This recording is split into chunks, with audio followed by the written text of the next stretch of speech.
Nuestro grupo está conformado por Mauricio Gamboa, Yadira Benavides y quien le habla Yamile Minota.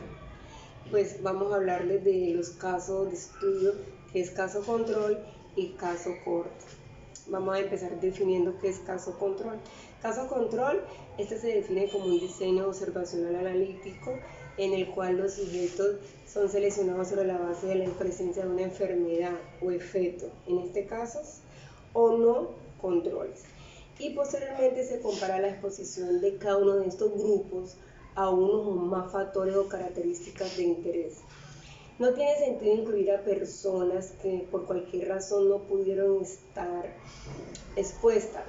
Los controles deben ser representativos de la población de donde provienen los casos. Los casos y los controles no deben atenderse como dos grupos representativos de las poblaciones distintas, sino como dos grupos que proceden de una misma población. Se aplican en demografía, salud laboral, epidemiología genética, investigación de brotes, etc. Ideal para enfermedades de larga latancia, son rápidos y económicos estos casos control.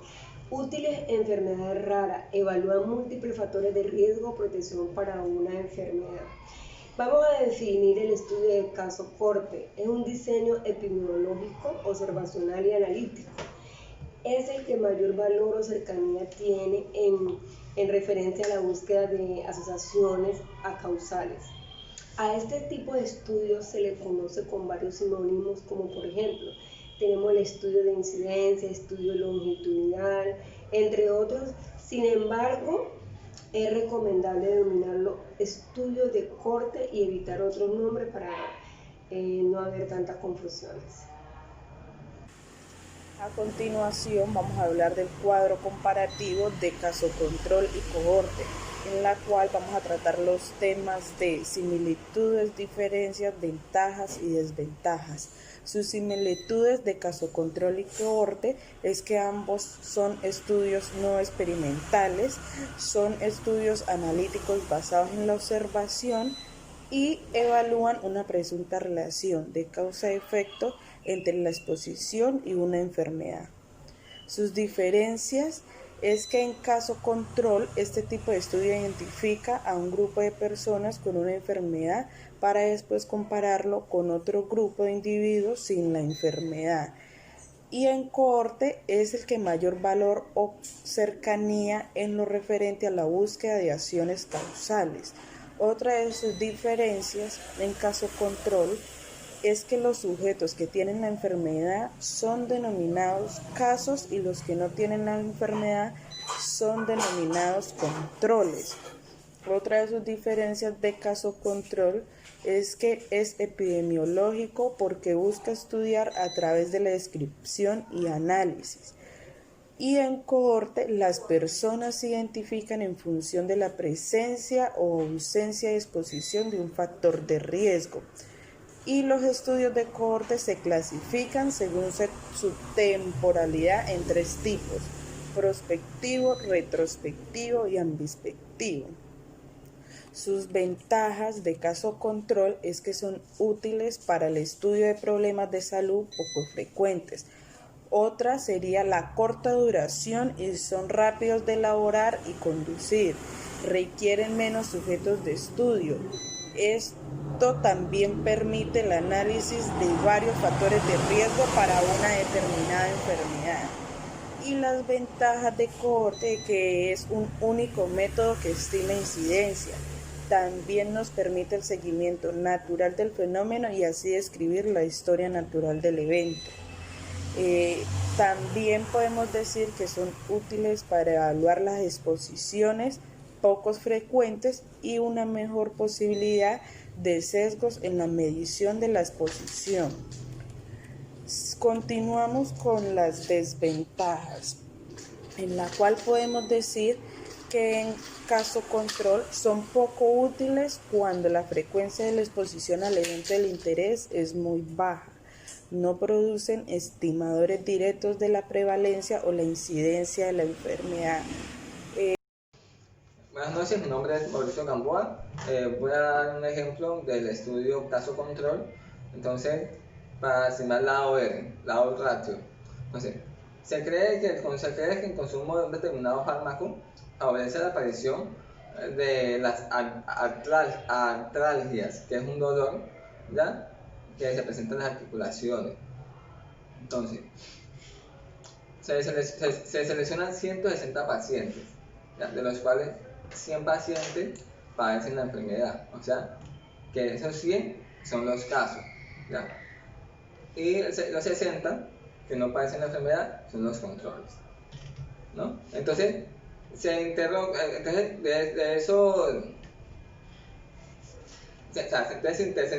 por el antecedente del consumo, ¿ya?, del dicho fármaco. Entonces, de los 100 casos, el 75 de ellos, el 75 de los enfermos están expuestos al factor de riesgo, que es el consumo del fármaco. Y el otro 25 de los enfermos no están expuestos a ese factor de riesgo, no consumían. Entonces, dijimos que 160, 100 están enfermos, que son los casos, y 60 que no están enfermos son los controles. Entonces, para sacar la OR de los casos, la OR simplemente es los que sí sobre los que no. Entonces, la OR de los casos, decíamos que eran 100 casos, ¿no? Pero que 75 estaban expuestos al riesgo y 25 no estaban expuestos al riesgo. Entonces, la OR es los que sí entre los que no. Entonces, serían 75 que están expuestos al riesgo sobre 25 enfermos que no están expuestos al riesgo. Eso me da 3. Bueno, la OR de los controles. Los controles son las personas que no padecen la enfermedad, no padecen el dolor. Pero pues ellos, hay unos, son 60, ¿no? Okay. Los 60, 40 están expuestos al riesgo, ¿ya?, consumían el fármaco, y 20 de las personas que no están enfermas no están expuestas al riesgo. Entonces, como decimos que la OR es los que sí entre los que no, entonces decimos 40 que sí están expuestas al riesgo sobre 20 que no están expuestas al riesgo. Eso me da 2. Entonces, la OR de todo es los casos sobre los controles. Entonces, como entonces sería 3 sobre 2. Eso me da una OR de 1.5. Ese segundo ejemplo es el ejemplo del estudio de corte, ¿ya? Entonces aquí se selecciona en una corte de 300 pacientes, hay 120 fumadores y 180 que no son fumadores. El hecho de fumar ya es el factor de riesgo, ¿no? 300 pacientes, 120 fumadores y 180 que no fuman. Al cabo de 5 años se presentan 16 infartos en el grupo de fumadores. O sea, 16 infartos, ¿ya?, en el grupo de los 120 fumadores.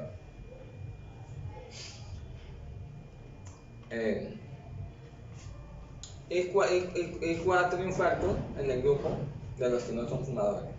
Entonces, para sacar la incidencia acumulada en fumadores, entonces tenemos que, ya decía que se han presentado 16 infartos en el grupo de los fumadores, y dijimos que eran 120 fumadores, entonces se hacen 16, que son 16 infartos, sobre 120 que son los fumadores.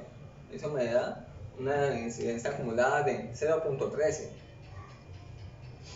Ahora, para sacar la incidencia acumulada en los no fumadores, hacemos lo mismo, ¿ya?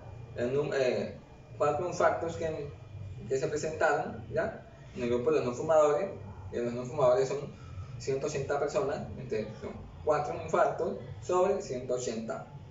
Eso me da 0.02. Ahora, el riesgo relativo, ¿ya?, se hace la división de los dos resultados, que las personas acabamos de hacer. Entonces, el riesgo relativo, entonces se hace 0.13 sobre 0.02. Eso me da 6.5. Eso quiere decir que ese es el riesgo de infarto en fumadores comparados a los no fumadores.